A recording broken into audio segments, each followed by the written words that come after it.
Greetings and salutations. Welcome back to another installment in our series on the powerful and positive differential reinforcement procedures. As you no doubt know by this point, I'm Tom McIntyre, Dr. Mac of BehaviorAdvisor.com. Let us assume that you're using one of the powerful DR behavior change procedures, but it's not making much of an impact on the youngster's behavior pattern. Why might that be the case? There are a number of possibilities to consider. Let's take a look at them and speak of the solutions. First, let's determine that we've selected the correct procedure for the maladaptive behavior that we wish to change to an action that's more appropriate and acceptable for the situation. Well, if we wish to increase the amount of appropriate behaviors, increase the presence of the pro-social behaviors, we're going to select DRH, DRI, or DRA. If we're looking to reduce inappropriate behaviors, then DRO or DRL are our choices. There is one differential reinforcement procedure that allows us to reinforce the youngster even though he or she may display inappropriate behavior. Yes, that's DRL, where as long as the youngster is making progress in restraining the behavior, we offer reinforcement. If we have ingrained, pesky, non-dangerous behaviors, then chances are we're going to select DRL, DRI, or DRA as our intervention choices. But if that behavior is self-destructive or harmful toward others, and we determine that this behavior needs to cease and desist soon, that's when we select DRO, or as it's sometimes known, DRZ.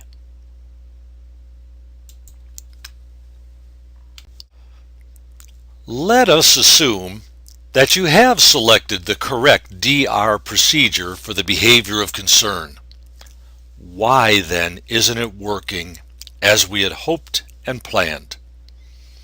Let's take a look at the first one on our list, the one regarding DRO. Perhaps we decided to take a best guess at how long the student could withhold the behavior that's so bothersome. However, our guesstimate was off target. We overestimated the amount of time that the youngster could restrain the unacceptable conduct. If that is the case, it's now time to use the mathematical formula and engage in the calculations in order to identify the best fit, speaking Timewise. Perhaps we failed to identify the driving force behind the aberrant action. To replace the undesirable action, the alternative must meet the same driving force or function. So, let's back up the bus here. Did we conduct a functional behavior assessment to determine the reason for the conduct? If not, let's do so, gathering anecdotal notes, conducting interviews, creating sociograms, gathering numerical data via behavioral data recording, and so forth. And being sure to include the procedures found in the Behavior Advisor sessions on the ABC analysis of behavior and Rudolf Dreikers mistaken goals analysis.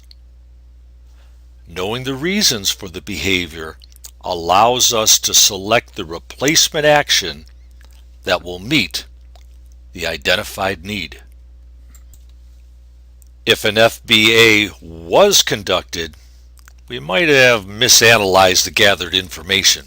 Perhaps we need to collect more information on the purpose of the behavior or reassess our collection. Are we perhaps expecting too much too soon, developmentally speaking? Are we certain that the youngster's developmental level finds him or her ready to display the desired action? If that possibility has been ruled out, then perhaps we need to teach that behavior via task analysis or shaping procedures, both described in the How to Do It sessions here at Behavior Advisor and in the Positive Parenting Practices video series. The youngster does not see the benefits of showing that behavior. Think of how many times you've decided not to do something because the payoff wasn't worth the effort. Humans show behaviors because there's a benefit to doing so. If the behavior brings too little reward, we might try it initially, but we're not going to add it to our behavioral repertoire. The new replacement behavior must require less brain strain, or the payoff for showing this more difficult action must bring enough reward to motivate continued attempts at it. That new behavior must bring at least the same amount of benefits as the old one, and do it quickly. Unless your youngster has the cognitive capacity to envision a wonderful outcome far in the future through under-rewarded efforts at present. Maybe the behavior that we're attempting to promote is not valued by the student. Perhaps the action that we're promoting is not a fashionable way to behave among the younger set's peer group or a subgroup within that set. In another installment in this series, we mentioned that this possibility can surface when adults attempt to impose their idealistic impressions of how kids should behave on kids who do not hold that same admiring view. Acceptability can hinge on one's culture, gender, upbringing, age, and many other factors. At the fourth square, let's continue on in the rewards and benefits vein. Perhaps the reinforcement that we were certain would motivate the youngster instead was a wrong choice. We'll need to find a new reinforcer. If we haven't already done so, we should administer a reinforcement inventory, a checklist, or a survey that's easily found in an internet search. Reinforcement inventories ask the youngster which things he or she would desire to earn. Inconsistent administration. Now, inconsistency is not always a bad thing if the apparent randomness is done in a planful manner. Over time, with success, we do want to fade out our consistent giving of reinforcement, weaning the youngster from it. Eventually, we do move to a randomized schedule of reinforcement in which the youngster doesn't know which of his or her displays of behavior will bring a reward. As mentioned previously in this series, you can find out more about this precise manner of instilling motivation in the sessions titled Schedules of Reinforcement.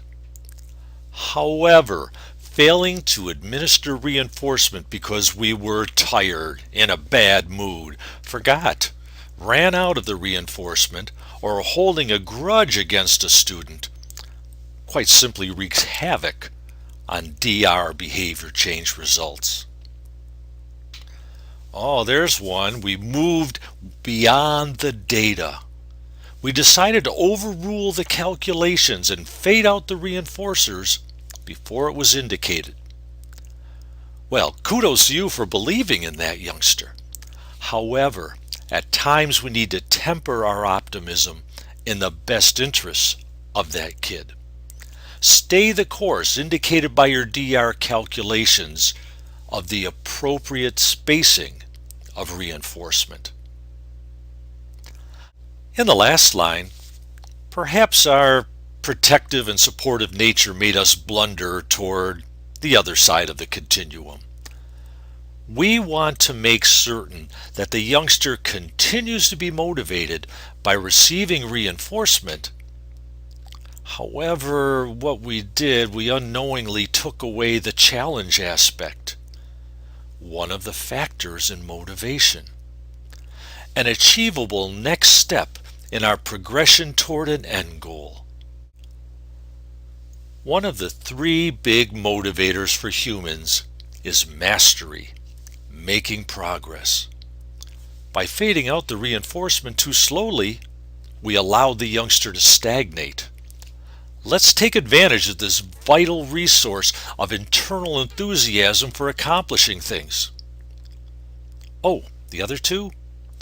Autonomy, having influence and decision-making power with regards to one's life, and a sense that one's efforts have purpose, meaningful tasks on which to expend one's energy. Oh wait, I forgot, this is a session on an applied behavior analysis procedure. ABAers don't like to talk about those things.